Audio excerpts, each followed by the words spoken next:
Good morning, everyone. Welcome to First Things First. I'm Jenna Wolfe, Nick Wright, Brandon Marshall, Kevin Wilds, looking around, little Brady Bunch action. We are happy to be here. It is Thursday, got a big game tonight, got a full slate this weekend, got some NBA Finals to talk about. Awesome 2-hour show, so sit back. And we are going to kick things off with a little preview of tonight's game, gentlemen. Thursday Night Football on Fox. Little Tom Brady, little Nick Foles, Bucs visiting the Bears. Both teams coming in at 3-1. But Brady's Bucs are a little banged up. They won't have Chris Godwin or Shady McCoy available. Leonard Fournette is doubtful. Mike Evans, the most likely to play, he's questionable. And Tom Brady is still 43 years old. With that, it is time for Brandon's key to the game to kick off our preview. Brandon, how can Brady and the Bucs leave Chicago with a win? Dun, da, da, da. Yes, Nick, Jenna, Kevin, I'm really excited about these keys. Pay attention to them. Let's throw all three up at one time this week. Here's the keys to the victory for the Bucs and led by Tom Brady. Number one, you got to establish the run game. Why do you do that against a defense that could potentially hold you to 2.5 yards a carry, 3 yards a carry? Because Tom Brady is 43. You just said it. Do you really want to unleash this defensive line this week on Thursday Night Football? No, it's not going to be pretty. It's going to be ugly, but you have to establish the run, because if you do that, you then establish the play action, and it slows down Khalil Mack, Hicks, and all the other guys they have that can get to the quarterback in a blink of an eye. Number two, you have to keep Tom Brady upright. And they've done it. Oh, they've done this well all year. They potentially have the best offensive line in the NFL. This rookie right tackle Wirfs is playing lights out. He's playing excellent. He can easily win Rookie of the Year. They have a center in Jensen that is the tone setter. He plays nasty. This guy is the best center in football right now. Yes, I said it. And their left guard, Marpet, he's pushing to be one of the best guards in football as well. Keep Tom Brady upright. You cannot let Khalil Mack tee off on this guy. And he said it to the media this week. He said, look, a flood of plays, huge plays, big plays is coming. Trust me, they're coming. This cannot be the week. Please don't let this happen. And the last key to victory is you have to capitalize off of Nick Foles' mistakes. How many times do we watch Nick Foles throw the ball into triple coverage, double coverage, bouncing off a defender's face mask and shoulder pads, and no one comes down with the ball? He's going to give you an opportunity to make a play. Make the play if you want to win this game. Those are the keys Brandon, to victory. all right, I must admit, I'm a little confused because I sat here Monday with you, Wilds, Jenna, and Mike Vick, fresh off a Tom Brady 5-touchdown performance, and you and Mike Vick both scolded me for being surprised by it. Said, no, he's comfortable now. He knows the offense. This is what we should expect. Yet none of those keys were let Tom Brady cook. Let Tom Brady do what he did last week against the Chargers. Don't let him cook. And I think, though, I mean, I'm a little sarcastic when I say I'm confused, because you're absolutely right. The way the Bears can win this game, and by the way, spoiler alert, I'll give my pick now. I think the Bears are going to win this game, is by making Tom Brady uncomfortable. You mentioned Khalil Mack. Khalil Mack's sacks this year, only 1.5. Khalil Mack's pressures this year, 22. Yeah. Third most in football. So he's getting to the quarterback, just not completing the play. And Wilds, your old buddy Tom Brady, you're going to be very familiar with these numbers. Show Tom Brady when pressured over the last 4 years. 2017, a 97 rating when pressured. That's outstanding. 2018, 71 rating. That's actually not as bad as it looks because, again, it's when pressured. 2019, it was miserable. And 2020, it was awful. Or thus far, it's been awful, I should say. That is a steady decline. And Wilds, last year, you saw when he was playing for your beloved Patriots, the moment there was pressure, he's throwing the ball away. He is not in the business of taking hits anymore. I don't think you can do that against this Bears pass rush. Okay, so I'm going to put on my glasses just to take them off to make a point. Okay. So Brandon's keys to the game are suggestions. This is not a suggestion. This is a straight-up demand. You must run the Philly special tonight against Nick Foles. It is mandatory. There is an open, gaping wound. No, Brandon, you get over it. I got 6 Super Bowl rings. I should have 7, my friend. Look, there's 2 reasons. There's a strategic reason and there's emotional reasons. I'll just talk about strategic because, you know, I'll take emotion out of it, Jenna. Good. Bears have the #1 red zone defense. You and me both. They force the most incompletions. They allow the 2nd fewest yards running. So you got to come up with something special. Now here is the emotional reasons. Tom Brady, you dropped the pass in the Super Bowl, 52 or 53. I get confused on anyone too. You dropped the pass. Nick Foles saw, was like, oh, quarterbacks catching balls now? That's what we're going to do? Goes over, calls the Philly special. He catches it, gets a statue. Dude, you got 6 Super Bowls, 0 statues. Doug Peterson got a statue, can't win a game. You have to do this. And I know you're thinking like, Wilds, it's a one-time thing. It's a Super Bowl. Not true. Yeah. Baker Mayfield ran the Philly special. Matt Ryan got the Philly special. Nick Foles ran it again. So no risk it, no biscuit, Brandon. Run the Philly special. We need it. And then you know what, Jenna? Run it again. Certainly they're not thinking it's going to be run twice. Run it again. No. That's the keys to the game. Kevin's keys to the game. Wild's glasses or not, that might be the most ridiculous thing said on sports television, not by Paul Pierce, in the last 5 years. It is that the idea that Bruce Arians and the Bucs give a damn about Tom Brady's emotional wounds from getting outplayed by Nick Foles in the Super Bowl. He doesn't play for that team anymore. It's not that matchup anymore. To me, that is I will be pleasantly surprised if it happens because you'll get to take a victory lap. But Brandon, can I ask you one quick question before we go? Because you were talking about establishing the run on Chicago and trying to force Nick Foles into mistakes. If you're Tampa, I feel like because you've got this week you have the Bears, next week you have Green Bay, a few weeks later you play Kansas City. You are about to enter, you obviously play New Orleans again, the real daunting part of your schedule. I feel like you need to prove that you can throw the ball not just against the bad defenses that you play. The Bucs have legitimate Super Bowl aspirations. So you're okay with kind of essentially making the game plan overly conservative just because of the Bears pass rush, even if for the Bucs to reach what their aspirations are, they're going to have to be a wide open offense? Well, you said it, Nick, right? Their goal is to make it to the Super Bowl, and I think at the end of the day, we really don't know how teams get there. We just know they get there and they win it. So whether it's throwing the ball, passing the ball, I don't think it matters. But when you look at the matchups, you know, you can't put Tom Brady in this offense, this team, in this position because you have Khalil Mack. You laid out how many he got to the quarterback 22 times, third in the NFL. So close. We just 2 years ago we were talking about this dude being, you know, second to LT. So you got to protect him. So it does. Yeah, you got to protect. You got to protect Tom. He's 43. Come on, Nick. And real quick before we go to break, what's the one excuse Tom Brady used or people used about Tom Brady all last year in New England? He had no weapons. Tom Brady's coming into this game tonight without many weapons. Everybody's hurt. So I'm already giving him a baked-in excuse. I'll hand that to you. I'll hand that to you, Kevin Wild. How about that? Feel free to use that moving forward. Should be his own receiver. Question for you guys. Is it possible LeBron is getting better with age? It happened to me. Could happen to him. That's next. First things first. LeBron James. The conversation starting to shift to LeBron's legacy with the Lakers just one win away from the title.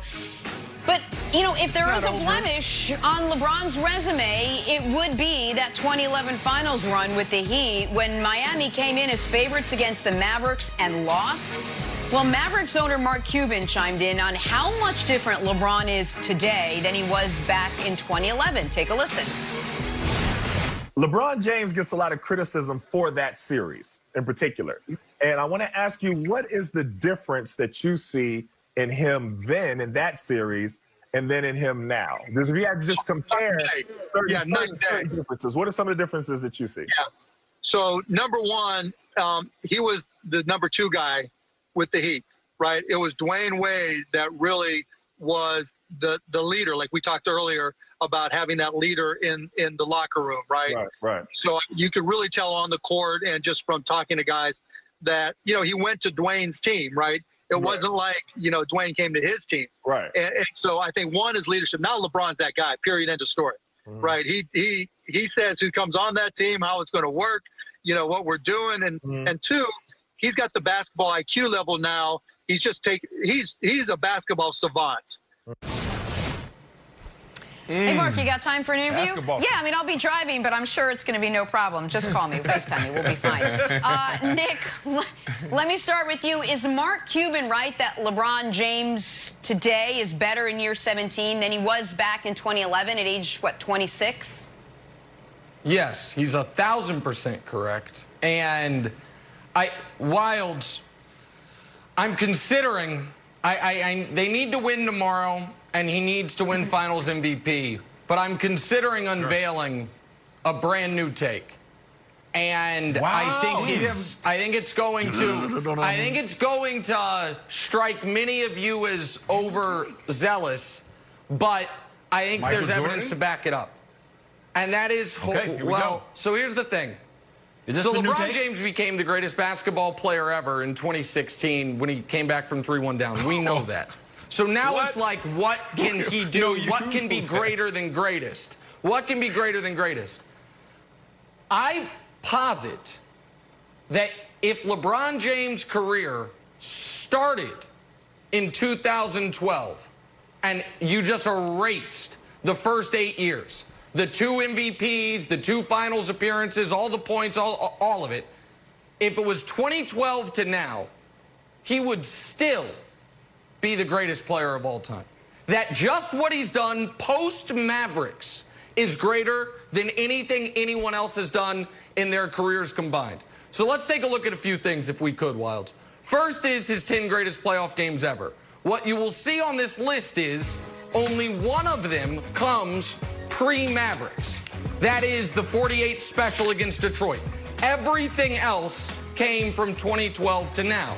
Now, I know folks are going to bring up it's from 2012 to now, he only has 4 rings. Jordan has 6. Can we put up a blind reveal if we could? And Brandon and Wilds, you tell me, which of these left or right, which is better?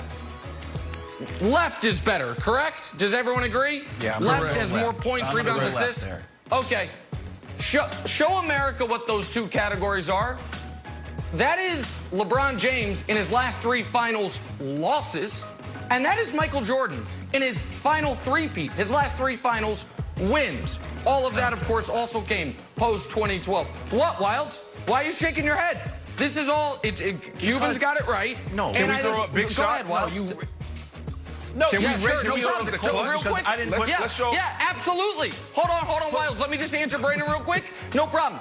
LeBron James, post-2011, has 4 playoff buzzer beaters. Buzzer beaters, end of game, walk-off. Michael Jordan in his entire career had 3. So even if we remove LeBron's pre-2012 buzzer beaters, he still has more than MJ, so no problem, Brandon. But Wilds, what were you saying? No, I'm just curious. It's a lot of validity behind what you're saying, but I'm talking about this graph right here. Those last 3 final losses, and compared to Jordan's 3-peat, I want to see those clutch moments. What did LeBron James do in the clutch moment? Those last 3 final losses. Brandon, that's what I want to see. That's what I want to see. Don't play into. No, Brandon. You're falling into the trap. You can't numbers. This is where numbers. This is. No, Twan said this yesterday. This is where numbers, like, yeah, LeBron James LeBron James can go down as the greatest basketball player ever, but I want to be careful when we keep throwing up these numbers, right? Because MJ could be possibly watching this show, and he's going to be looking at you, Wilds, and he's going to be thinking like, oh, you're just going to let Nick Wright just run away with the conversation? You're not going to fight him at all? What happens when you see MJ in Madison Square Garden? Are you going? What are you going to say to MJ, Wilds?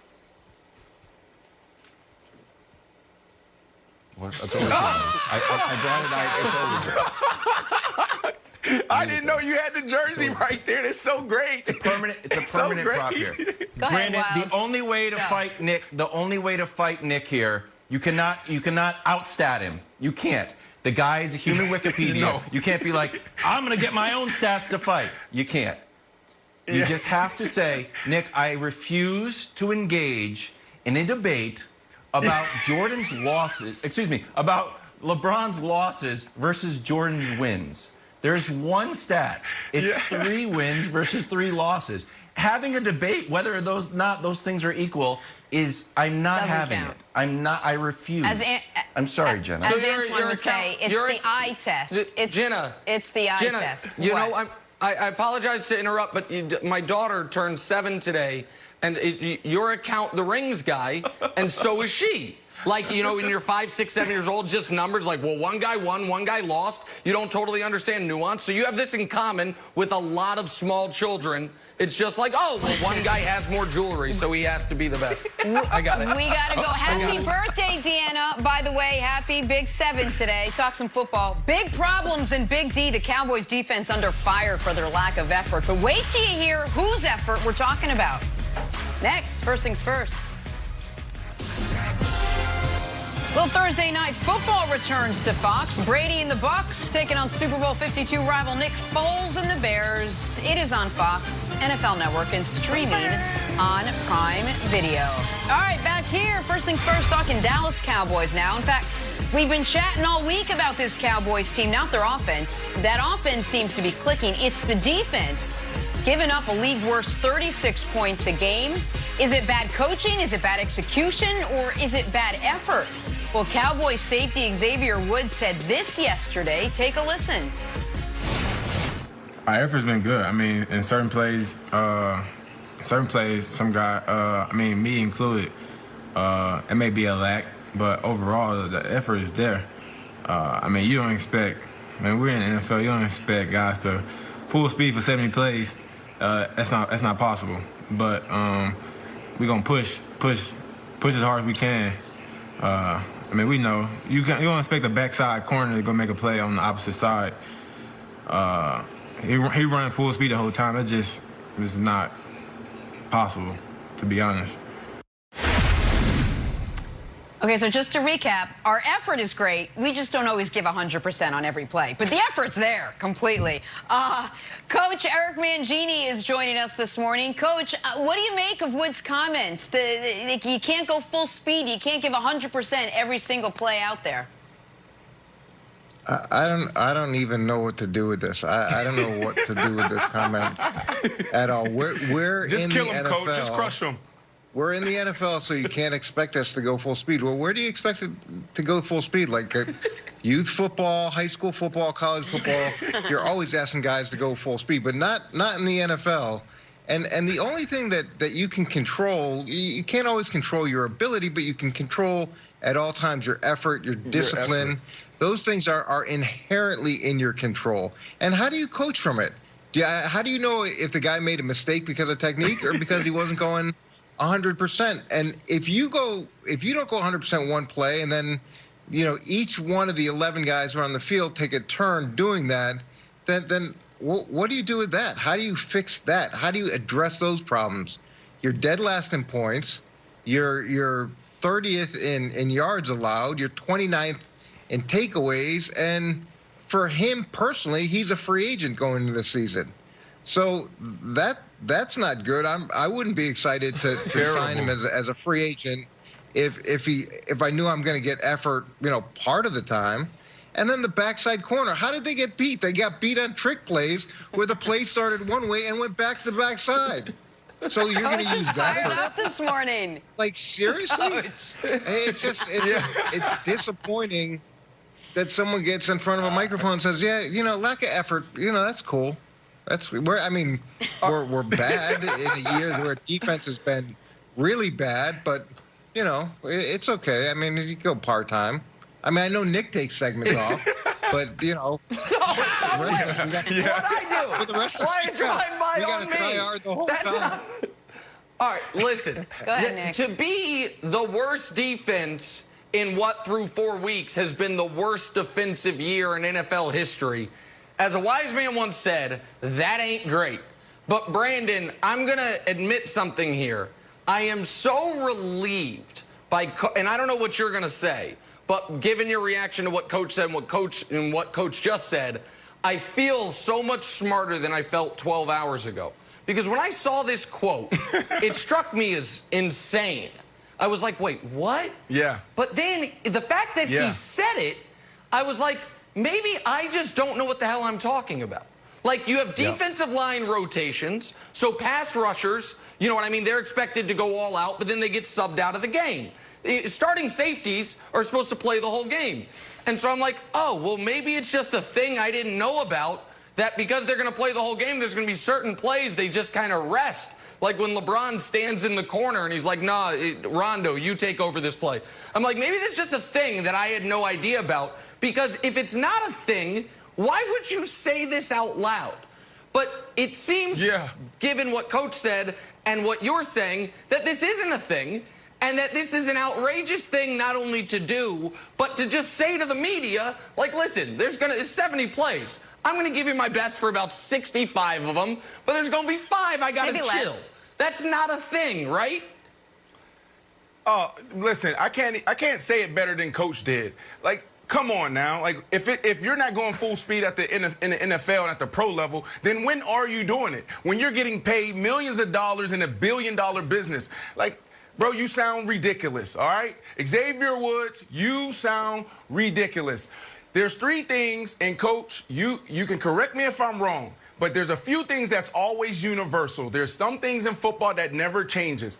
When Coach stands in front of that room every single day, there's 3 things he's teaching us and he's talking about. And even when we're breaking down film, these are the 3 things that you look at when you watch film: assignment, alignment, and effort. So when you hear coaches talk about, hey, the kid graded out great. Coach Nolan just came out last week and said, well, no, these guys graded out good here. Jalen Smith graded out well, the last 4 weeks in these areas. But those are the 3 things that we're looking at. Nothing else. We're not looking at how pretty your clothes are. We're not looking at, how aggressive the tackle was. Did you align properly? Are you in your gap? Did you fit properly so you didn't break down the integrity of the defense, of the offense?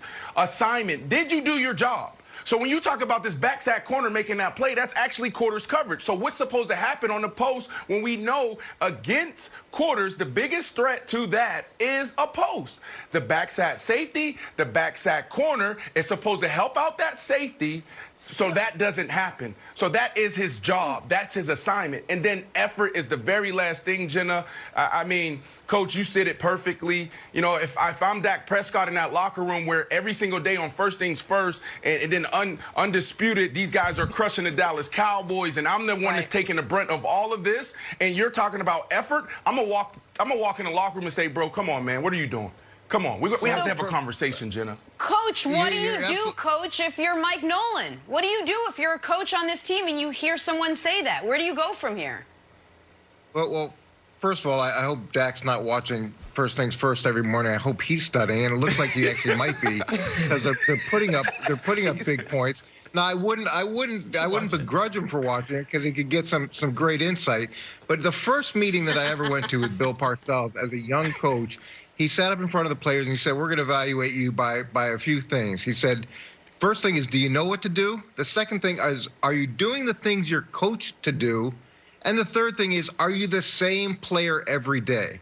And that part is critical. Are you the same player every day, or are you going to be up and down? Are you going to be up and down in the games? Because we can't rely on that. We can't put a plan together based off that if you're not consistent.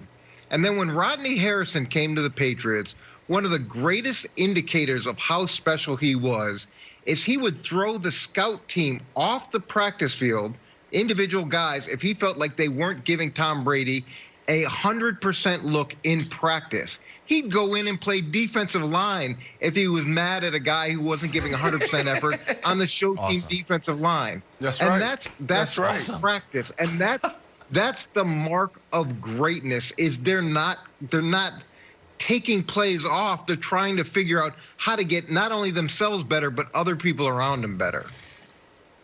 That's right. So Coach, what do you do right now? Because not only do you have an effort problem, it looks like, on the defense, you probably got a PR problem as well.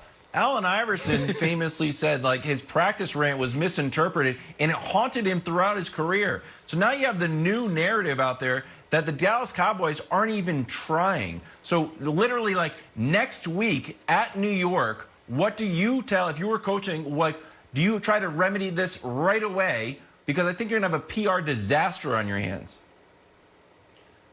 Look, there's going to be some conversations that go on in the building, and it's not just going to be with the defensive coordinator. It's going to be with the head coach, and the head coach needs to establish what the expectations are. And if there is uncertainty as to what the expectations are, he needs to go through and reestablish the expectations. And I'm sure ownership isn't gonna watch these clips and see these reactions and watch the defense week in and week out and say that's okay. And typically what happens, and unfortunately what happens, is if things don't change, then somebody changes their address. And some of those players will eventually be that may have went over people's out. heads, Coach. Yeah, they will be shown the door in probably a very public fashion to send a message to the rest of the team that this is not okay.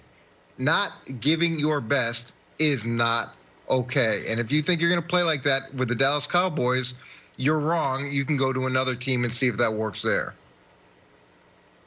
Yeah, you got to think about this, a week before the season, they let go of HaHa. We're talking about they need safety help. So you get rid of a veteran safety, somebody who could potentially help you for this. I think this is a young player who's obviously put his foot in his mouth. He needs to do some damage control, not to us in the media, but in that locker room. Because if I'm on the other side of the ball and we're averaging 425 yards a game and we're playing lights out, now granted we got to clean up our turnovers, but we're playing and we're giving effort every single play. Like, we got to have a conversation because there's too much on the line. And Coach, that's why I said, like, this could have went over somebody's head, but you said it's a change of address, meaning that you're fired. Like, every day we walk in that locker room, there's guys that's coming in trying out, and there's guys that's with garbage bags, literally garbage bag being shown the door. And this is a revolving door every single day, and a lot of people don't get that side of the NFL. There's people moving their families to new towns, and they last 2-3 weeks. There's coaches that have families that's in high school, that's in school. Their wives are, getting situated. And then all of a sudden you got piss poor effort from the players, and then they get fired, and now they have to pick up and leave and go to the next place. There's too much on the line for us to be talking about effort. Brandon, I mean, and I'll leave it at this, Jenna. The Cowboys' defense is so bad, it might be costing people jobs that don't even play within the organization. Dwayne Haskins just lost his starting quarterback job after 13 games in Washington. I think in large part because Ron Rivera at Washington's like, you know what?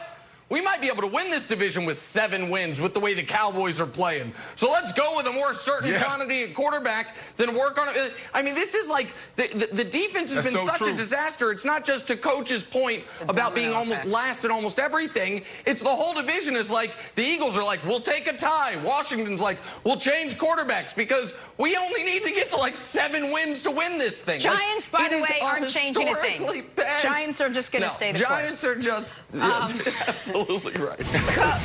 Coach, as always, you give us 100% of your effort every time out. We appreciate it. Thank you so much. Hey, has Tom Brady exceeded expectations in the first 4 weeks of his Bucs career? We're talking Tampa Tom next. A little alliteration. Everything from Coach was great, except for the drive. Today on FS1, the National League Division Series continues with Game 3. Cats Ronald Acuna Jr. as he and the Braves look to close out the Marlins, move on to the NLCS. for the first time since 2001. Coverage begins at 1 Eastern on FS1 and the Fox Sports app. All right, sticking with baseball, time for our player resume, sponsored by Indeed. Upload your resume today. And we're talking Dodgers, Padres, and Cody Bellinger's amazing home run robbery last night.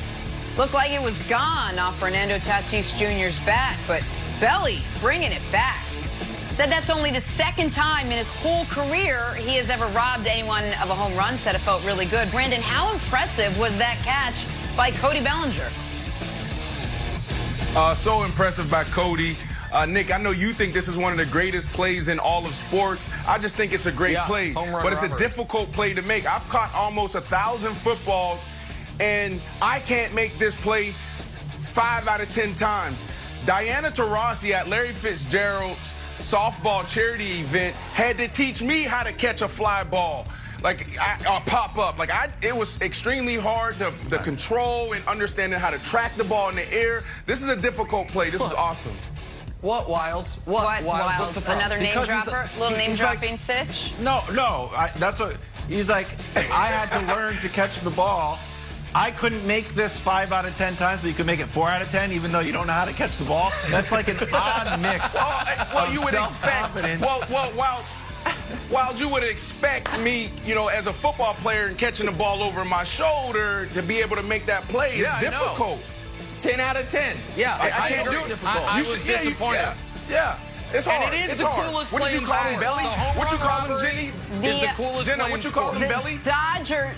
I called him Belly. Yeah. Dodgers, I give everybody nicknames. Dodgers now just a win away from another trip to the NLCS. All right, let's shift some gears, talk some a little Thursday Night Football on Fox. Gave that a little nickname, and that was an epic fail. Tom Brady and the Bucs traveling to the Windy City to take on Nick Foles and the Bears. Both teams coming in at 3-1. Brady's Bucs, though, a little banged up. No Chris Godwin or Shady McCoy. Leonard Fournette is doubtful. Mike Evans is questionable with an ankle. My shoulder's bothering me a little bit, but I'm going to be able to watch tonight. Brady coming off a great game, taking home NFC Offensive Player of the Week honors for his big win over the Chargers. They just come so easy to me, I can't help myself. Our quarterback, Mike Vick, is joining us now. Mike, as you learned, I do a lot of pull-ups.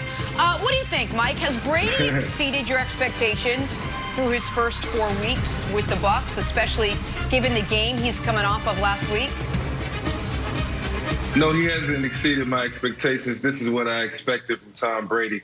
I expected him to come out 3-1, 4-0 after the first quarter of the season. And with the weapons that Tom has around him, Bruce Arians, Tom Brady and Mike Evans can step on the field and win a game on any given Sunday. So, without the preseason and everything that comes along with preparation and getting ready for the start of the season, I thought they've done very well through the first quarter of the season. So, very excited to see what tonight holds, and I can't wait to see this team get off to another good start. But didn't exceed my expectations. This is what I expected. They have the team to beat any team on any given Sunday. He has not exceeded my expectations because it's Tom Brady to GOAT. However, there's a clear contrast. And, Nick, you tried to get to this a couple segments ago. You talked about Dwayne Haskins. And people don't understand how difficult it is to actually go into a new system, learn it, and then go out and produce at a high level. Now, granted, he's a young guy. This guy had no offseason. He had no preseason, a new system. He plays 4 games, and then he gets benched because the pressure of performing right now and winning. And like you said, they're looking at the division like, oh, we're a game out. We could potentially win this. So let's go with a quarterback who may understand the system a little bit better, and we don't have time to develop. Let's look at Tom Brady. Tom Brady has set the standard in the NFL when it comes to the relationship between play caller and quarterback. He was in the same system for pretty much 20 years, okay? There's a lot of guys that keep their jobs because they don't want to disrupt the growth of a younger quarterback. So I say all that to say this. Tom Brady's 43. We knew when he left New England that it wasn't, oh, he's going to go through this process of learning. It's going to be a down year, developmental year. Like, no, you're 43. It's week to week for you. You're going to find a place where you can win a championship right now. But the reality is it's tough to go into a situation, build chemistry with new guys, learn a new playbook or implement your playbook. And we're seeing Tom Brady actually show guys how easy it can be on the outside of being able to rack up some wins and put up some stats. But the reality is, and Mike, you know this, it's hard for a guy to go in a new system and perform. So because he's the GOAT, he's supposed to win. But for him to do this and not look like a Dwayne Haskins or outing like, Phillip Rivers, this is him showing you why he's the GOAT.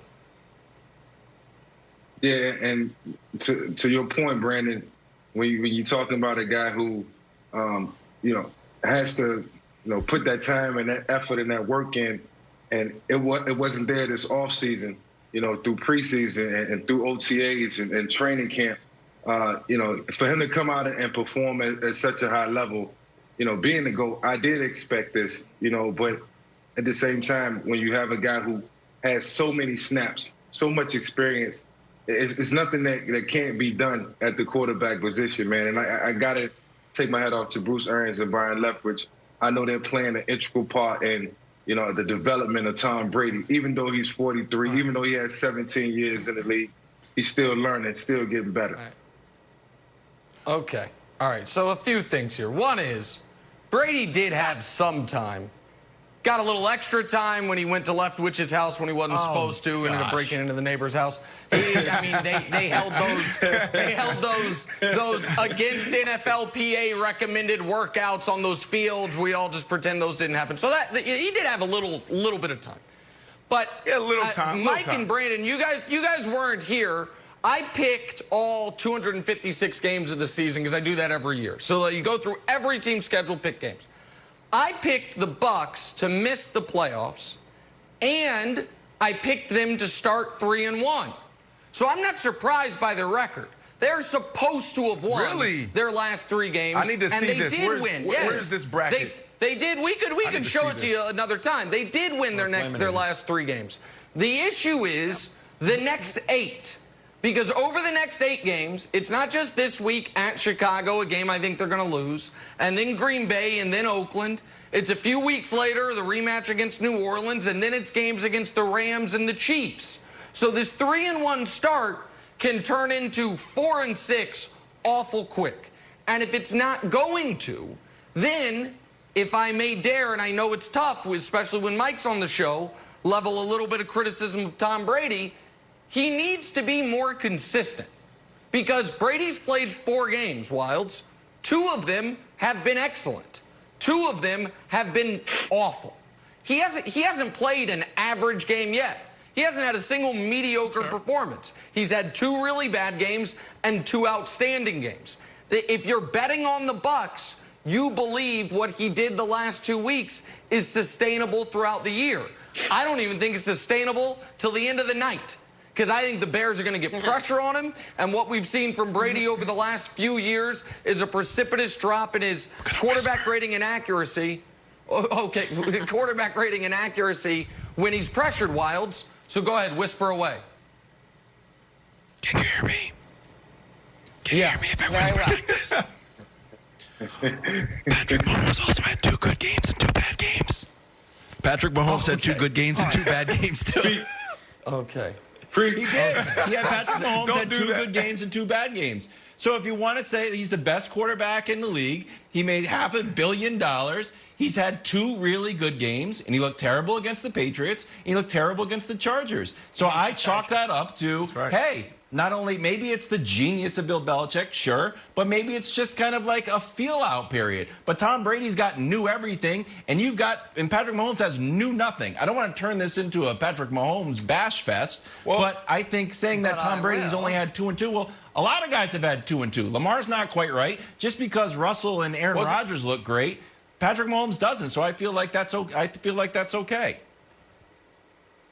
Yeah, well, I mean, let's go back to what we're talking, like the expectations, right? Like that's what we're like week 4 and him looking the way he looks. You can go back to the last time we saw this, and it was Peyton Manning going from the Colts and taking a year off, and then going into the Denver Broncos. His first year there, Vic, 37 touchdowns, 11 INTs. His second year, he lit it up. 55 touchdowns, record year, 10 interceptions. So for Tom Brady to go last game, throw 5 TDs, that's special because it's so hard going into a new system and trying to develop chemistry and continuity. This is a special moment for Tom Brady. I'm telling you, I know he got some hell of a games in front of him, Nick, but Tom is playing at a high level. Okay. We got to understand I'm just going to very quickly. Go ahead, Mike. Mike, you go. Mike, go ahead. I'll address Wilds after. Real quick, Nick. Like, I was nowhere near being the GOAT. Tom Brady is the GOAT and had no preseason and no offseason. And for him to be able to go out and execute the offense, he had a couple pick sixes and a couple bad games, but he had no preseason. He had no prep time to get ready for an opposing defense, other than the film that he was able to watch for the first 2 or 3 weeks of the season. And that's one thing that you can do. In August, you can start prepping ahead of time. But I got to give Tom credit because he's running a new system, and he really didn't get a chance to run it versus a different defense in the preseason. That's where the preseason is so valuable. So I got to give him props for that. Listen, I'd love to give Tom Brady credit. The problem is, no, you wouldn't. You guys won't let me grade. I would. He's already had. If he doesn't play another game this year, he's had the greatest age 43 season anyone's ever had because nobody plays till they're this old. But you guys demand we not grade him on a curve. You guys demand we continue to remind everyone he's the greatest ever. They're a Super Bowl contender, and he should be one of the best quarterbacks in football. I don't buy that. Quickly, Jenna, to Wild's lunacy, Tom Brady has 4 picks, a fumble, and 2 pick sixes. Patrick Mahomes hasn't turned the ball over since the Super Bowl, which he won, by the way. So comparing the two, to quote Paulie Walnuts, it's apples Three and was on his wide receivers. 3 of those picks was on his wide receiver because there's no chemistry and continuity. Come on. It's been busy. I agree. Take over. At the end of the day, Nick, if it looks like a goat and it walks like a goat and it throws like a goat, it's probably still a goat. We got to take a break. We'll have much more First Things First right after this. To me, LeBron is absolutely the MVP of this finals. I would imagine we agree on that. Folks, we are numb to what LeBron does. We feel like he's having a down finals. He is averaging 28, 11, and 9 on 54%.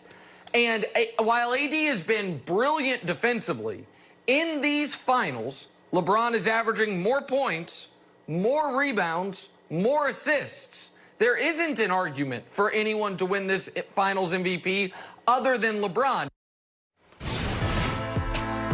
I know, Brendan, that must come as a total shock to you, but Nick pulling for LeBron to get MVP in the finals here. You buying his take, what we just heard from him on the herd?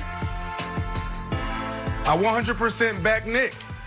You can't have a Game 3 outing like that, 15 points, 5 rebounds, and think you're the MVP. You can't have a pedestrian Game 4 where you go for 22 points, but really it's just 22. And then at the defining moments in the game, you hit one big shot, then you start pounding your chest and say, I'm the man, we won it because of me. No, you can't do that and say you're the MVP. He had it coming in. Game 1, Game 2, he had it, and he blew it. Okay. All right. So, Brandon, what you're saying is, and Nick, for the record, promised to be quiet during this segment, so we'll see if it lasts. What you're saying is, if AD plays poorly, the Lakers lose. It's almost like you would consider him their most valuable player. Because when he plays poorly, they lose. But in the wins, he actually plays better than LeBron. He has more points. He's got more assists. He shoots better from 3. He shoots better from the field. Bite your tongue. Hold on.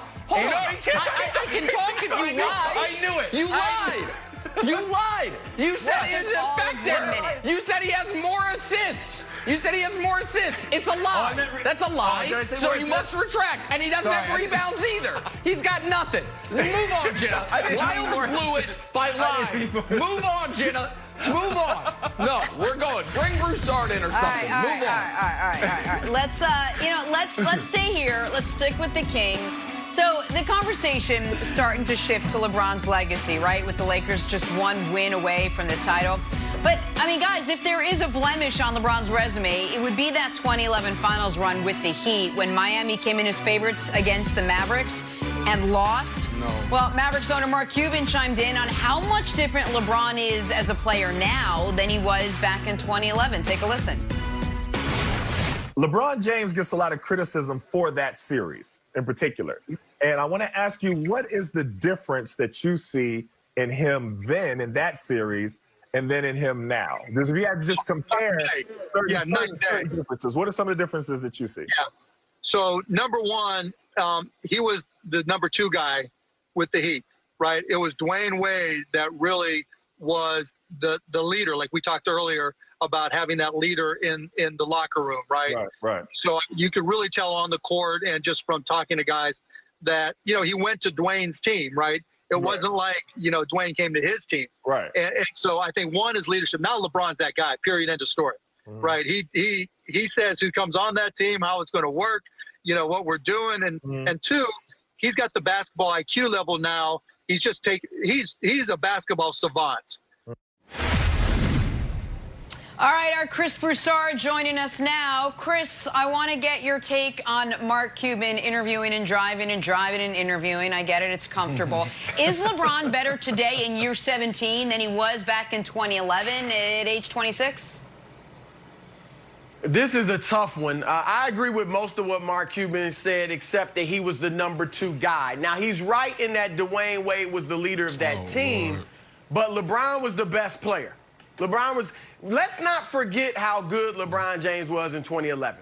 He was roundly recognized as the best player in the world. He was coming off back-to-back MVP awards in which he had led Cleveland to the best record in the league both years. And unlike in Game 4 the other night, he wouldn't have had to let Anthony Davis guard Jimmy Butler to lock him down at the end. LeBron could have guarded Jimmy Butler for 48 minutes and slowed him down tremendously. He physically and athletically, he was superior to what he is today. But like Mark Cuban said, it was all mental.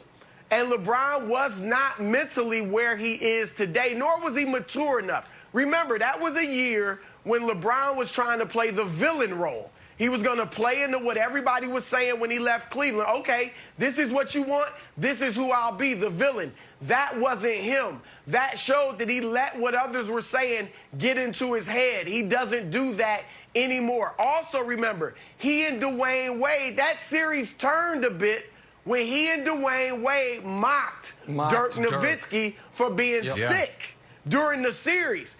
And that's when the whole thing kind of turned, or around that same time.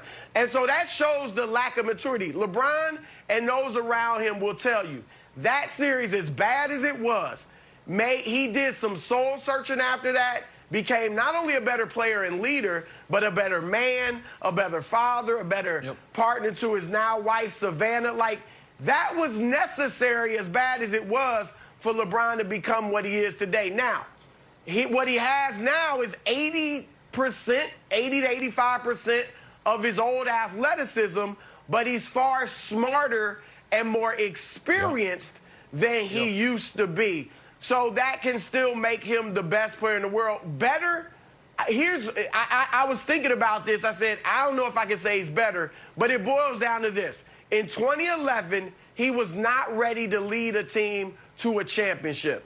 In 2020, he is. So I do have to say he probably is better now.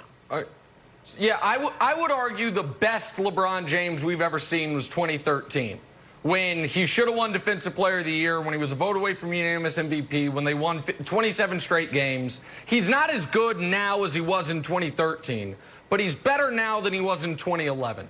I want to talk about 2011 for a second, though, Broussard, because any time you talk about, is LeBron James the greatest player of all time, which he is, there are only 2 cards for the Jordan folks to play. One is the pedantic, childish count the rings. The other one is an argument that seems like a fair one, which is, well, what about the 2011 finals? Let's do a blind stat reveal real quick. Maybe it might illustrate how awful those 2011 finals really were. So here's 3 guys. and what they did in select NBA finals. I'll give you a hint. One of them is LeBron's 2011 meltdown. The worst moment of his career. The worst moment of any superstar's career. Let's show who those other two guys are, if we could. Those are the years Kawhi and Iggy won Finals MVP. LeBron's meltdown was more points, rebounds, assists, steals than the crowning achievements for those two Finals MVPs up to that point of their careers. So I do think the 2011 meltdown has maybe been overstated a bit. But post-2011, and if we could show this, well, listen, I'm just, the numbers can speak for themselves. You know, if you're not LeBron, that finals can win you MVP. If you are, it's the worst moment of your life, which probably speaks to him being the GOAT. But is he better since then? And I'll throw it back to you, Broussard. Since then, just show it real quick what his finals have been, because he's never had another moment like that. That's the 8 finals. And you could argue that group on the right is even better than the group on the left. So is he getting better with age? It would appear. His field goal percentage is certainly getting better. He's averaging close to 32 a game his last 4 NBA finals.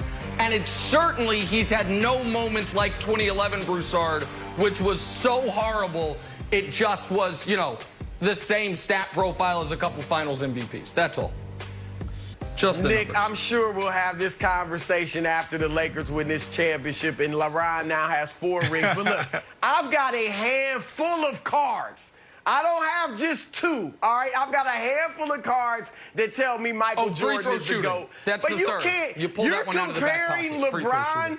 You're comparing LeBron James to a young Kawhi Leonard who was a pup in 2014 and Andre Iguodala? I get it. I said it myself. When people look back 10, 15, 20, 30 years from now and say, wow, that was LeBron's meltdown? 17, 7, and 7? Wow. No, but you had to watch the series, as I know you did. That was not LeBron James. I don't care what the numbers say. LeBron was turning down post-ups over J.J. Barea. That you cannot minimize that. And no, every player's had that. Magic in '84. Bird, his first finals, 2 8-point games, and I think a 12-point game. Kareem got swept a few times in the playoffs. We can go to everybody and say that, except Michael Jordan. We're not doing the Jordan difference. thing. No. He's never had a meltdown. Never. Okay. Nick Anderson says listen, you guys, I'll let you guys debate the numbers and throw the graphs up there. Let me speak from a player's perspective, okay? So I agree with Mark Cuban, because as a player, when you enter the league, you hear about these veteran guys operating at a level where the game is so slow. And when you talk about the plays they made and how they were able to do it, it was their recount is almost in slow motion. So as a player, what you're trying to do is you're trying to understand each moment. You're watching film so you're better prepared to make the proper pass, to make the proper move. So that takes time. So what I'm saying is he's better now from a neuromuscular standpoint, and just track with me here. Neuromuscular. Yeah. Just track with me here. So the goal is, how do I get as many mental reps as possible so when I go into a game, I know exactly what's going to happen before it happens. So when you see LeBron James, he knows what Tyler Herro and Duncan Robinson is going to do 3 possessions out. Because he's been in these moments so many times. He's failed so many times. But the key to a guy dominating for 17 years, and this is why it's so special what LeBron's doing, is because when the mind says we need to do this, the mind's trying to tell the body to do this, and it does it. That's when you're in that sweet spot. That's when you're in that state of zen, right? Because there's so many times where you have an older player, an aging player that understands the game, who's that NBA savant, that NFL savant, and they're like, yo, I know it's about to happen, but my body just won't react. it won't respond. Yes, there's a little his talent, his physical talent is a little diminished, but he's able to say, I know what Tyler Hero's about to do before he does it, but then I'm gonna do this. And when his mind tells his body to do it, he does it. And that's why he's so dominant, because he's so efficient. And what he's doing is so special. 17-year run. I don't think we'll ever see a run like this again in sports. Brandon, I'll show the difference between me and you. When you talk about neuromuscular, I'll just put it in plain English. There's two things that old men get better at. One is basketball, and one is moving couches through doorways. You got 3 college kids trying to move a couch through the doorway. You better go down and call your 75-year-old super who comes up there with his suspenders on. He's like, boom, boom, boom, boom, couch through the doorway. That's LeBron. And you know why? Because the super has moved 1,000 couches through 1,000 doorways. Doesn't matter how strong you are. You need the smarts of the old man super. And because LeBron has got so many minutes at this point, if we can put up the stat, it's not only who's on this list, it's who's not on this list. He's got 8,000 more minutes than Jordan. He's got more than Tim Duncan. He's got more than Hakeem. He's got more than Robert Parrish, who played till he's 43. And Broussard, as we're oddly the oldest people on this staff right now, look at this classic old man basketball move. Boom, right elbow in your back. This is from game 1. This is just old man basketball against Derrick Jones, who won the dunk contest. This is classic old man versus young athlete. And you see this play out a million ways. I just like this one, Broussard. So you're seeing the perfect combination of smarts and old man strength. Yeah, that's what I still do to young guys in the gym. So I agree with that old man move. Go ahead, Brandon. There you go. All right. No, I just want to paint. Hold on, Jen. I want to paint it. Okay. Yep. Now I want to paint this picture real quick. It's like, I want to use football really quick. It's Tom Brady, Drew Brees. You got Peyton Manning. They have seen cover 3 so many times, and you have a young secondary on the other side. They drop back. They look to the right. They move the safety over to throw the seam on the left. Before the play even happens, they know the plays are going to be a success, and this is what we're seeing with LeBron and what you just eloquently laid out, Wilds. And unlike Brady, Wilds, LeBron's arm's not shot. So that's good. All right, well, we got to take a break. To your kids moving the couch, I say pivot. We'll have much more First Things First right after this. Chris Broussard, thank you. Trust me, Nick. There's that music. Thursday Night Football returning to Fox. You got Brady and a banged-up Bucs team facing Nick Foles and the Bears. Both teams coming in at 3-1 here. All that action tonight on Fox NFL Network and streaming on Prime Video. And lucky us, we're back here with Michael Vick, talking about this weekend's clash in Cleveland. The Browns offense red hot, coming in, averaging 39 points over the last 3 weeks. But they've yet to face a test like this Colts defense. Indy holding opponents to a league best 14 points per game. Mike Vick, you expect Baker and the Browns offense to come back down to earth Sunday against the Colts? Well, it's certainly going to be difficult. It's not going to be the same type of outing that they faced against the Dallas Cowboys or the Washington football team or the Cincinnati Bengals. You're looking at a team that's stout on defense, led by Darius Leonard and Xavier Woods. And when you have a linebacker and a corner, usually on any defense that's Pro Bowl caliber players, then it's definitely going to be harder for you to go down the field. But I think for the Cleveland Browns, it's all about utilizing Odell Beckham and making him the focal point of the game. Him and Kareem Hunt are going to be the difference makers in the game. It's not going to be as easy as it was the last 3 weeks, but it's certainly going to be a test for the Cleveland Browns. This is why I love football. This is why, I wake up on Sundays and I'm excited because I get to watch these young guys go head to head at some of the greatest times, in their career. So, it's fortunate for us that we have a chance to watch the Cleveland Browns develop. This is certainly going to be a test for them.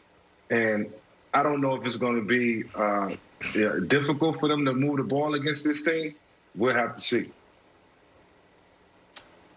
Yeah, Jenna, come back down to earth. That's a bit much. I think that, they'll have a great outing. You got to think about last week. Let's go back. They put up 40 points against the Dallas Cowboys, and we just talked about it. We know how terrible this defense is, and obviously they're not giving any effort when you look at what Xavier said. But They had 40 points, and Baker Mayfield only threw for 165 yards. So why does that matter this week against the #1 defense? Because they have two of their dog linebackers that could possibly not be playing. You got Darius Leonard, who you just mentioned, Mike, who's dealing with a growing injury. So he's going to be slow if he even plays. And then you have Bobby O, the other young linebacker, who's having thumb surgery. So when you think about what Cleveland Browns and what they do best and what their identity is, it's running the football. It's running the football, establishing the run, committing to the run, sticking to it, and then doing everything off of play action. So with those two guys out, I think they're still going to be able to have a great outing on the offensive side. Now, defensively, they still got to clean up some things at the linebacker position in the secondary. But this should be a really good game for the Cleveland Browns in this run offense. So, a couple things there. And I know you know this, Brandon, for the audience. While Kareem Hunt, they expect him to play. Nick Chubb obviously isn't going to play, so that's part of that rushing attack. Now, if Darius Leonard doesn't play, that does change the analysis greatly. He was an all-pro caliber defensive player the moment he stepped into the league after being a second-round pick out of a small school. He's been an unbelievable draft pick by them, and he's been great every step of his career. But I think I don't think we yet know if he's going to play. And he has been the centerpiece of what has quietly been not just the best defense in football, but through 4 weeks, this defense is pacing to be an all-time defense. We have never had a higher scoring opening quarter of the season than the one we just had, and the Colts are allowing 14 points per game. They're allowing fewer than 250 total yards of offense a game. That is impossible in the 1980s. Much less in 2020 in this era of unprecedented offensive explosion. But that is why, Mike, and I'll kick it back to you, why I think what you said and what Brandon has been talking about with the Browns for the last few weeks is so key. The way to break things open against Indy is to get the ball in your best playmaker's hands in Odell Beckham. I think we spent a little too much time talking about how bad the Cowboys' defense was and not enough time about how unbelievable that final touchdown by Beckham was. This play's fine. The Jarvis Landry touchdown, it's a trick play, so be it. But at the end of the game, the Odell Beckham reverse, next-gen stats said he had a 1% chance of scoring. If he gets tackled in the backfield, I think the Browns lose the game. Not only does he not get tackled in the backfield, the whole team's chasing him, and he ends up scoring a touchdown. So I think finding ways like Brandon's been harping on, Mike, smoke screens, quick slants, to just get the ball in his hands and see if he can make things work, Jenna. But Mike, let me just jump in here real quick. The other thing Brandon said that I think was really important this week is it shouldn't be so hard to get the ball to your best player. You shouldn't have to orchestrate trick plays. He shouldn't be running from the backfield. He shouldn't be juking and dodging. He's your best player. And you got #1 overall draft pick in Baker Mayfield. You got to find ways to get Baker Mayfield to get Odell open that don't revolve around all this trickery and scheme plays. Why is that so difficult for this Browns team? I think they ran that trick play last week just to keep the Colts off balance. They know the Colts are going to be watching film, and it's just one more thing to look for. But in terms of what Brandon said, as far as the offense and making sure that the offense is clicking on all cylinders, establish the run. Kareem Hunt is one of the best runners in football, I will say. He's hard to tackle. His yards after contact is amazing. Has always been that way. He's a guy, he gets better as the game goes on. So if you feed Kareem Hunt and then you find ways to get the ball to Odell, like, hitches and slants, just put the ball in his hands and get him into a rhythm, get him into the flow of the game and make the Indianapolis Colts pay attention to Odell. Then they just start to open up things for Landry and other guys within the offense. So this scheme has to be really on point this game, and they're going to have to do things right and obviously limit turnovers and stay ahead of the chains.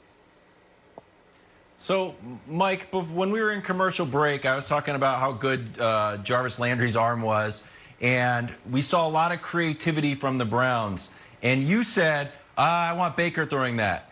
And then after the Cowboys game, Brandon was like, yeah, Odell's trick play was great, but I don't like it. I want to do more stuff more conventional. And it feels like there's a word for people that don't like fun. We're like, let them loose. Like, don't be like, you guys are like bumps on the log. Like, just give the ball to Kareem Hunt. I don't want Jarvis Landry throwing it. And Brandon wants Odell just doing these boring bubble screens for literally 2 yards. Just like, why don't you guys we're trying to win the game. You know you can't. Hey, Wiles. Because Go ahead. We're just keeping it traditional. You know, we done played in too many games, too much experience. We know what it takes to win. I like game, Wilds. I like boring. We just want to win. Is it fun or win? Hey, listen, a great coach told me once, he said, listen, you know how we have fun? By winning. And how are they going to win? By running that damn ball. That's what they need to do. If you want Baker Mayfield to drop back 40-something times and do all this trick-em-dick-em stuff, it's not going to work. And Nick, before we go, Nick, you got to think about this historical defense that you just talked about. You know who they went against? The Jags, the Jets, the Vikes, and that's true. And Trubisky, the Bears. Come on. Or Foles. So we'll see what they do against this team. No, that's fair. That's quarterbacks. Coming up this weekend, Michael Vick, thank you so much, buddy. Much appreciated. Switch gears. Tom Brady gearing up for a battle with the Bears tonight. He'll have to do so without a number of weapons at his disposal. But if anyone can do it, who can do it, Nick? Who can do? Oh, Tom Brady. Next, first things first. Time now for a little drawing a blank. Thursday Night Football on Fox. You got some Bucs and Bears. Tom Brady going to be without Chris Godwin, but hopes to have Mike Evans right now. Mike Evans listed as questionable. Brandon Marshall, the player you're most excited to watch tonight is blank. The second coming of LT. We were talking about him 2 years ago as he was going to dethrone LT as one of the best pass rushers the league has ever seen. And I don't know what's happened over the last year. But Khalil Mack, where are you? I know Nick talked about him earlier in the show. 22 pressures, 1.5 sacks. I want to see him show up tonight. Turn of the Mack. Khalil Mack's a great answer, Brandon. It might even have been my original answer that I then changed because you get to go first in this segment. So, my current answer is Eddie Jackson. Eddie Jackson. Once upon a time, Eddie Jackson had 2 pick sixes in 4 days. That was 686 days ago. You know the best recipe to getting another pick six? Play Tom Brady. So, Eddie Jackson, it's been almost 700 days, but your night could be tonight, Wilds. Eddie Jackson trying to get back with another pick six this evening. That was good. Why everyone is calling this Bucs versus Bears. Your old buddy Kevin Wildes is calling this the blood feud rematch from Super Bowl 52. Nick Foles versus Tom Brady. And the other character in that drama is Rob Gronkowski, who's 9 for 88. 9 catches for 88 yards, 0 touchdowns. I would like to see Gronk get a touchdown and redeem ourselves from that terrible Super Bowl loss, Jenna. All right, moving on to Houston, where the Texans are looking for a new head coach. Clemson's Dabo Swinney was asked about a potential reunion with Deshaun Watson. His response? Next question. So, Brandon, the Texans hiring Dabo to coach Watson would be blank. Fool's gold. Listen, this won't work in the NFL. Flashy name, but won't yield results in the NFL. I talked to someone close to the highest paid player in that organization, the Houston Texans, and they said, and I quote, if they don't get EB, Eric Bieniemy, they messed it up. They said we need a culture shift, because I asked them about dialing it up and plays and Deshaun being comfortable in the system. He said we don't need that. He said because Bob, talking about Bill O'Brien, he said there was people from Watt to everyone in our locker room that just didn't like what was going on. They didn't want to be yelled at every single day when they walked into the building. So they need more culture and they need more of a leader. Which coach is that? But not in the NFL. Yeah, so once again, Brandon gets to go before me and takes my word. So I was going to say fool's gold, and now I'm just going to say foolish because it's closest and they want to change the graphic that much. Be foolish for both parties. It'd be foolish for Dabo. Dabo's got a lifetime contract at Clemson. They pay as much as the Texans, if not more. He should never leave. And for the Texans, we know exactly what they need to do. They need to hire Eric Bieniemy, as Brandon's been harping on, and he shouldn't come alone. The GM in Kansas City, Brett Veach, has done a brilliant job. Bring his number 2. Just try to recreate what the current dynasty of the league has done. Take Eric Bieniemy, take the number 2 in the front office, pair them together. I know that would mean you have to oust the former Patriots team chaplain who now runs things for the Texans. That's a true story. Google it, America. But that's what the Texans need to do to give Deshaun Watson a chance to succeed, Wild. True story. True story. So true story. The other odd thing that's happening with Dabo is there's also like this little bit of where there's smoke, there's fire. It's like, well, maybe he leaves with Trevor Lawrence because whatever team drafts Trevor Lawrence, the number 1 pick, probably needs a coaching change too. So I don't think either one of them are happening, but I also like the idea that it's tied to the number 1 pick. Wow. Wild just called for Joe Judge to be fired. Put it on the scroll. No, I did not. Wow. Wow. Let's talk some Ravens now. Lamar Jackson said yesterday he's not happy with the Ravens' passing attack through the first 4 weeks. 7 touchdown passes to 1 pick for Lamar, but he's averaging under 200 yards per game in the air. So, Brandon, Lamar saying he's not happy with the Ravens' passing game is blank. Validation. We talked about this after the head-to-head matchup between Mahomes and Lamar Jackson. And leading up to the game, we talked about Peyton Manning versus Tom Brady and these 2 Titans clashing. And everybody after the game was like, see, this is why Mahomes is the better quarterback. And this is why you need to go with Mahomes, because Lamar just can't throw. He doesn't sit in the pocket and throw. And what I said was, what they did, Greg Roman did a phenomenal job of building a system around Lamar Jackson. But when you fall behind, the system that they built is not built in a way that you can spread the guys out and go get it. So what they have to do is start adding more into practice. Remember, we talked about this after week 3. And this is Lamar Jackson telling them, give me more. Like, there's going to be moments, we're not going to lead every single week. There's going to be moments where I'm going to have to come back. And I can't do that with misdirection run plays and play action. Nobody's going to go for the play action when we're down by 10 points. They're going to be dropping into coverage. So you need to give me more. I love this, and this is validating what I said week 3. Yeah, I think it's self-aware because I think Lamar is not just talking about the scheme. I think he's also talking about his own performance. He needs to be better in the downfield passing game. That's not an indictment. That's not a huge knock on him, but it's reality. It's not only that the scheme is set up to play from ahead, it's also that he has missed some throws this year. As dominant as the team has been in every game except the Kansas City game, he can be better. And for a guy who was unanimous MVP in year 2, it might be a high bar to clear, but he's supposed to improve in year 3. I don't think he feels like he personally has improved enough, if at all, from last year to this year, at least yet. So I think it's self-aware that he's saying this, Wilds. I think the MVP award and how this weighs in Lamar's mindset is very interesting. He won the MVP on February 1st.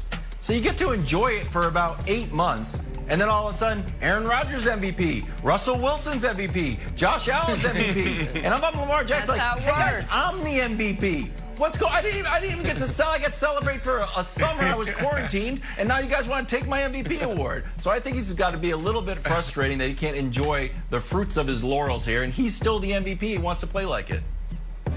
He is. By the way, Lamar Jackson with a bit of a minor knee injury heading into this weekend, so we will watch that. Hey, which version of Tom Brady are we going to see tonight? Bucs, Bears, Thursday Night Football. We'll preview next. First things first. There's only one. That's the right answer.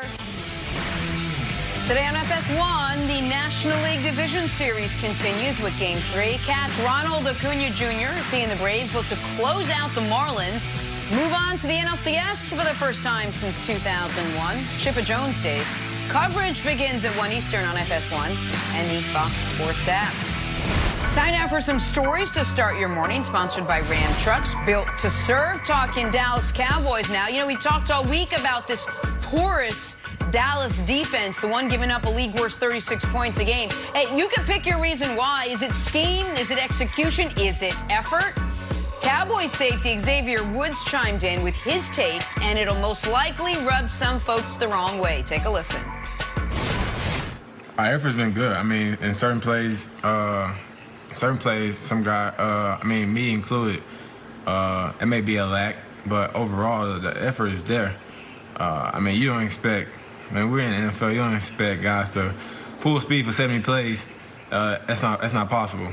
But we're going to push as hard as we can. We know you don't expect a backside corner to go make a play on the opposite side. He running full speed the whole time. This is not possible, to be honest. As you might or might not know, I've never played NFL football. What I do know is that you probably should give 100% every time out there. Just saying. Nick, what did you make of what Woods was saying there about effort? Obviously, Brandon is aghast. Well, I'll start with you. Yeah, so B, I'm going to be honest here. I saw this, and I was almost concerned about texting you about it. Because obviously, you're the expert, having played nearly 15 years in the league. But I consider myself someone who knows about as much about NFL football as you can know, having not played or coached it. And I saw this, and I'm like, that's not normal. But he said it so matter-of-factly and so nonchalantly. Yeah. I'm like, am I going to text this to Brandon, like, in all caps, look at what Xavier Woods said? Yeah. And he's going to be like, yeah, man, where have you been? This is obvious. Like, guys always take 5 plays off the game. I was like, this is a thing. This just, defensive linemen get rotated out. Safeties just chill for a bit. Yeah. And then I thought about it more. I'm like, this can't be a thing. Like, it won't work if it's a thing. Because, especially, by the way, what you're talking about, if there maybe is a position you could take a play off, you could say pass rusher. Like, you try, but you just don't have the wind. But the safeties in the corners, there's a name, it's the safety. You're the last line of defense. And if you're taking a play off, that's how you become the worst defense in the NFL, right? Like, this is terrible. That's right. No, this is idiotic. And it's disappointing, and this is one of the reasons why early on in my career I struggled in the locker room, because I just couldn't deal with this type of foolishness. Because this is a billion-dollar business, and we're talking about multi-million-dollar athletes. There's so much on the line. It's not even a business. This is life for people. If every single day you walk in the locker room, there's people with garbage bags, there's people with bags. People with bags are coming in, they're trying out, they're getting signed weekly. We're seeing it. Just look at the NFL transactions. Guys with garbage bags, the person they just signed with the bags, they're walking out the locker room with their entire locker and desk in these bags, okay? So this is why it's a problem for me. When you got guys on the other side of the ball who's putting up 425 yards a game and they're giving max effort, then you're going to have some issues. And for me, there's 3 things that I heard our coaches say every single day, my 13 years in the NFL. When we sit down and watch film, this is what we're being graded on. Before the play even start, alignment. Are you where you're supposed to be, Brandon? Are you +2 from the numbers? Are you on the numbers? Are you -2? Where are you at, Brandon? Did you do what we told you to do? Because everything matters. Assignment. Once the ball is snapped, did you do your job? And the last thing is effort. And this is universal. All 32 teams. Did you give effort? Now, what he said is, well, 70 plays, you don't expect this. Yes, we absolutely expect it. Now, Nick, you may not have the legs, you may not have the wind, but are you showing me strain? I want to see you still straining. That's effort. You don't have to be running a 4.340 in the first quarter, and then in the fourth quarter chasing down Odell, you're running a 4.3. No, we expect you to be at a 4.5. But are you straining at that 4.5? And then he talks about assignment and, the backside corner, that's not his job. We don't expect the backside corner to get there. It's quarters coverage. We know that the post is the biggest threat in the passing game to quarters coverage.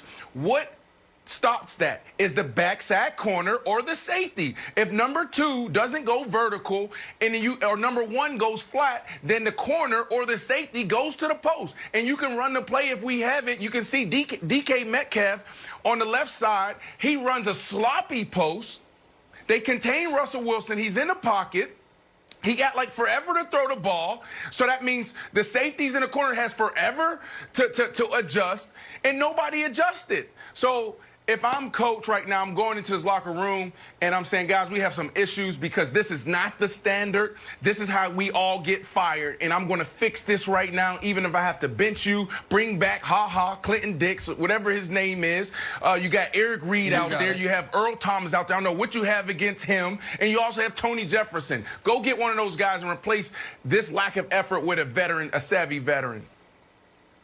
So Brandon, Mike McCarthy 2 days ago had this quote, and this is on DallasCowboys.com. He says, you have to be real careful when you start challenging professional athletes about effort, especially from a distance, saying that as like the effort was largely like a media creation. And now we have this Xavier Woods sound.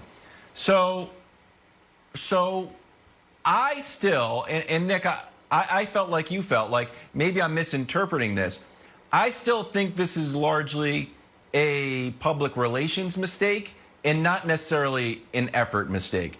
Because, in Brandon, I'm just trying to play a little bit of devil's advocate here.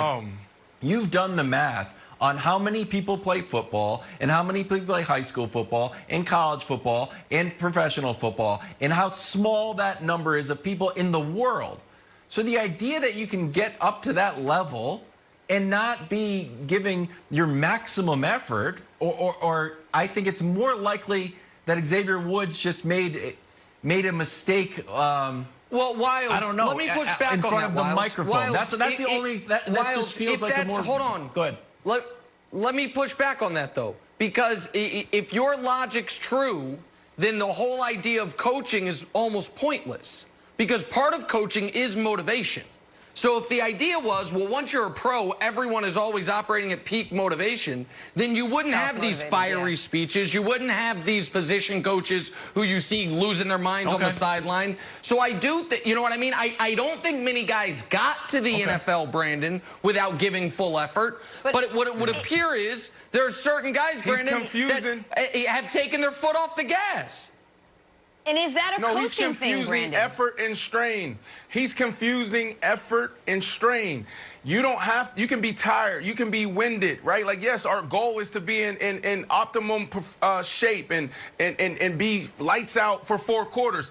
But it's almost impossible. There's only like 1 or 2 guys in the NFL that was the same guy are running 4-3 in the first quarter and a 4-3 in the fourth quarter. So that's what the offseason's for. But that 4-5, if you're a 4-3 first quarter guy, but a 4-4, 4-5 fourth quarter guy, then you need to give me your effort when you're at that level. So this whole thing that he's talking about, he's just confusing effort and strain, because you can strain no matter if you're tired or you're winded.